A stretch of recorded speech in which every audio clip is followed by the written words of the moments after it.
Hope everybody's having a great start to their summer. We are continuing our book series for the summer, and I have a book for you, and it is called Fred and Mary. So here we go. Fred and Mary, written by L. Colby Wilkerson, illustrated by Aaron J. Ratzlaff. This is a funny story about a couple, Mary and Fred, but the message is important, so listen carefully to what is said. Once upon a time, there was a guy named Fred, and Fred had hair on his head, and it was red. Now, Fred loved the hair on his head, and not simply because it was red. It was short and curly and of good health, but Fred, outside the hair on his head, wasn't concerned about too much else. All Fred knew about was his hair.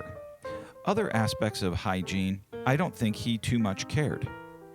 His teeth were black, and his breath it smelled, and we won't discuss his skin and his nails.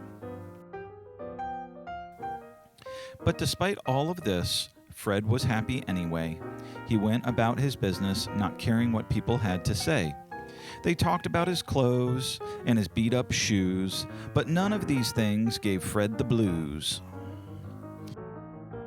Whatever they'd say, he would always reply, "Can't talk about my hair," and wink his eye.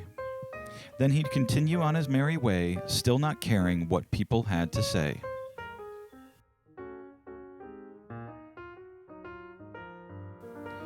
One day while walking, Fred met this girl named Mary. She was quite cute, but a tad bit hairy.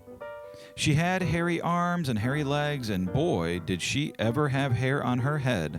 She walked up to Fred, and to Fred she said, "I really like the hair on your head." Fred was so shocked that she had recognized that big fat tears almost came to his eyes. But being strong, he held them back, and as he reached up to his hair to pat, he said, "Why, ma'am, you truly are so kind. You have such nice hair, yet you compliment mine."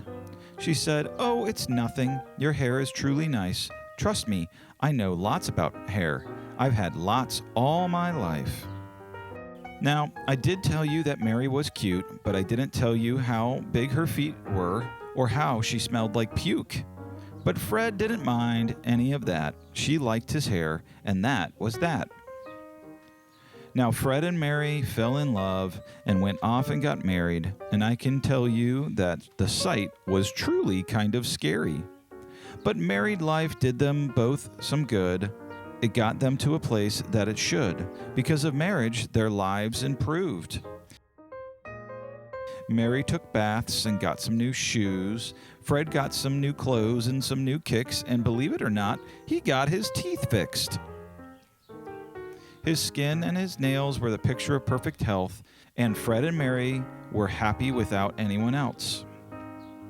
They lived on happily and had a few kids because plenty of joy and love they had to give.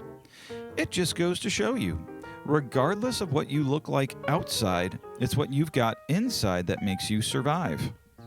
There are Freds and Marys all over the world. They are men and women, boys and girls. See, Fred and Mary understood this one thing more than anything else, and that is, before you go and love someone else, you must first love yourself. Thanks for joining us for another video this week, and keep up the reading at home. Make sure that you're getting in at least 20 minutes every day. That is going to help you just stay on track for the summer. And hey, we are just thinking about you guys, making great plans for next year, and we just hope you guys have a fantastic rest of the summer. See ya. Bye-bye.